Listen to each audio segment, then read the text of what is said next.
Jesus Christ is real. He's real to me, and I believe he can also be real to you. We see an account of the compassion of Jesus for people. He sympathizes with us. He feels for us. He sees us. He listens to us. He cares about us. That is the Jesus that we are serving, that we are worshiping. That is the Jesus that saved me. And I believe this same Jesus can also save you. One of the attributes of Jesus is compassion. If you read the gospel, we see instances of Jesus Christ being moved with compassion to help people. He was moved with compassion to heal the sick. He was moved with compassion to cast out demons from those who were possessed. He was moved with compassion to forgive sins of people. So compassion is a key attribute of Jesus, and we need it in our lives for him to constantly express compassion towards us. Compassion when we have problems, compassion when we're in need, compassion when we have anxiety, compassion when there's so much cares of this world that we have to carry, compassion when we feel overwhelmed, compassion when we are so burdensome. We need the compassionate spirit of Jesus Christ. Now we're going to look at the 4 C's of how Jesus expressed compassion for the multitude. And I believe we can relate to this as well in our time. It's relevant. So the first C is consideration. Jesus expressed consideration for the multitude. Look what it says in Mark chapter 8 verse 2 to see the compassion of Jesus expressed in consideration for the multitude. It says, because they have now continued with me 3 days. The multitude, these people, left their homes, left their responsibilities.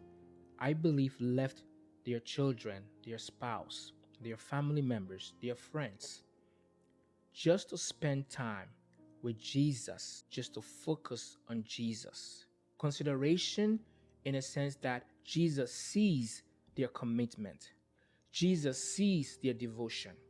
Jesus sees their time being spent with him. Jesus sees their sacrifice. Jesus sees their investment. Jesus sees their intention. That is being considerate of other people. You're not only thinking about yourself, you're thinking about others. And Jesus is not a selfish God. It's not a selfish man. So that's how Jesus was compassionate. He expressed that being considerate of the multitude because they have spent 3 days with him. Let's look at the second C of the compassion of Jesus being expressed in caring for the multitude. He cared about the multitude in this account because they were hungry.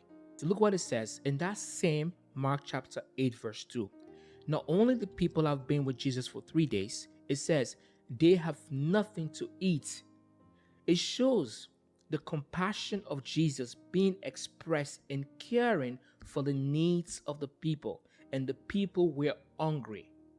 How can we relate this in our day-to-day? Jesus cares about your needs. The Bible states, cast all your cares upon him because he cares for you. And we see an instance of Jesus expressing care for the multitude. And that is as a result of his compassionate heart. Third C of the compassion of Jesus, and that is he expressed concern about the multitude. Let's see how Jesus expressed concern about the multitude. You can find that in Mark chapter 8 verse 3. Look what it says. And if I send them away to their own houses, they will faint on the way, for some of them have come from afar. This is an expression of concern for the multitude. Wow, what a compassionate man he is.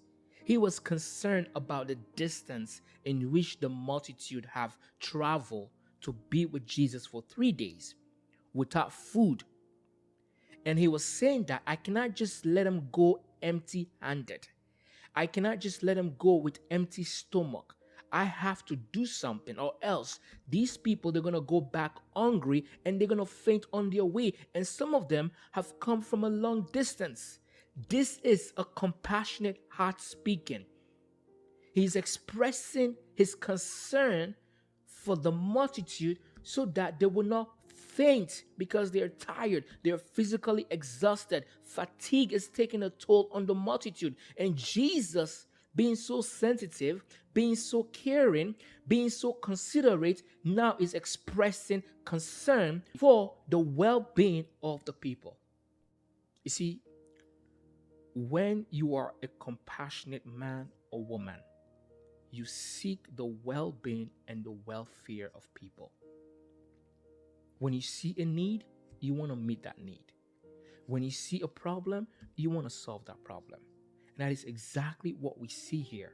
The compassion of Jesus expressed in being considerate for the multitude, expressed in caring for the multitude, and now expressed in being concerned about the multitude on their way back.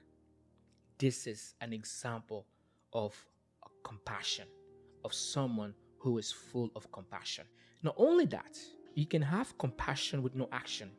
We don't want compassion with no action, because most of us, we can express compassion with no action, but that is not the case of Jesus. We see compassion with action, and we see that in Jesus, including his disciples, to find a solution for the multitude. That concludes our last C of the compassion of Jesus. And the last C is Jesus expressed collaboration from his disciple to find solution for the multitude. Now, let's examine this account, how Jesus expressed collaboration from his disciples to find solution for the multitude. Because you can have compassion, which is good, but you also need to act on your compassion. Compassion without action is inaction. Compassion without action is useless. Compassion without action is vain. Jesus is a man of action. Okay? He's a man of action. Now, let's see how Jesus is trying to take action after he has expressed his compassion through consideration, care, and concern. And now we see it illustrated in collaboration with his disciples to find solution for the multitude. I'm going to read from Mark chapter 8 from verse 6 to 10. Now, let's see how compassion is being demonstrated in action. I read, "So he commanded the multitude to sit down on the ground. And he took the 7 loaves and gave thanks, broke them and gave them to his disciples to set before them. And they set before the multitude. They also had a few small fish, and having blessed them, said to set them also before them. So they ate and were filled, and they took up 7 large baskets of leftover fragments. Now those who had eaten were about 4,000. And he sent them away, immediately got into the boat with his disciples, and came to the region of Dalmanuha." I don't know how to pronounce that word. Excuse my mispronunciation. There are 4 things that we can pick up from this account, okay? From this few passage that we have read. We see Jesus as a leader, being a team player. We see Jesus as a leader, teaching his disciples how to find a solution of a problem. We see also Jesus testing his disciples to see if they can believe that he has what it takes to do the impossibilities. When he addressed his compassion to his disciples, in verse 4, the disciples answered him, saying, "How can one satisfy these people with bread here in the wilderness? How can one?" But there's that one in their midst, and that one is who? Jesus, who is the omnipotent God, all powerful, who is gracious, good, and kind. Our divine providence. Okay, so he is that one. So he was trying to test their faith to see if they can identify or answer their own question. How can one satisfy these people with 7 loaves and few small fish, how is that possible to satisfy the multitude? Who can do that? Who is that one man?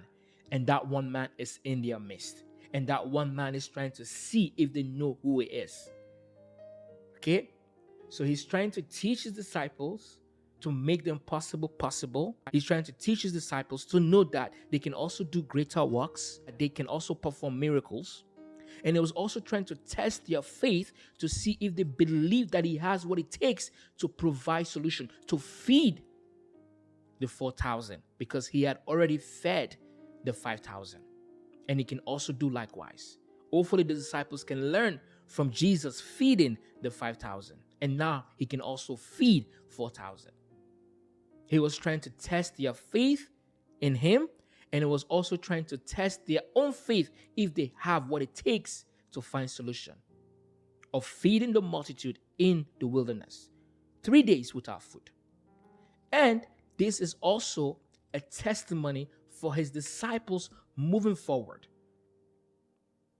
When Jesus is no longer going to be present with them, they can have this as a testimony that they themselves, they have what it takes, that they can also do greater works, because greater is he that is in them, who is capable to satisfy the multitude. In whatever wilderness experience that you are in, I am here to tell you that Jesus is capable to satisfy. He is the all-sufficient God. He is more than enough. Not only Jesus was able to feed 4,000 people with 7 bread and few fish, the Bible states there were leftovers, 7 large baskets of leftover fragments. So Jesus can bless you to the point where that blessing can overflow. And you can use that blessing to be a blessing. That's what I've learned. When God blesses you, you are also meant to be a blessing. So you are blessed to be a blessing. You're not just blessed just for your own sake. 3 things happen at the end. We see Jesus' compassion in action. The multitude were fed and they were satisfied. And guess what happened? They were left over. And now Jesus sent them away. What can we learn as ministers? Don't forget that we as human beings, our composition is 3 parts. We are spirit, soul, and body. Jesus is capable to take care of your physical need and your spiritual need. I believe the people, the multitude, followed Jesus to hear Jesus' teaching and preaching, and to be healed, and to be delivered, and to be forgiven. That is Jesus taking care of their spiritual life. And Jesus, being God, being human being, realized that these people are also physical, and they are physically hungry. And that calls for him to take care of their physical needs. We see he took care of their spiritual needs. And now Jesus took care of their physical needs by feeding the multitude when they were hungry. The compassion of Jesus calls for his goodness and greatness to intervene on your behalf. God bless you.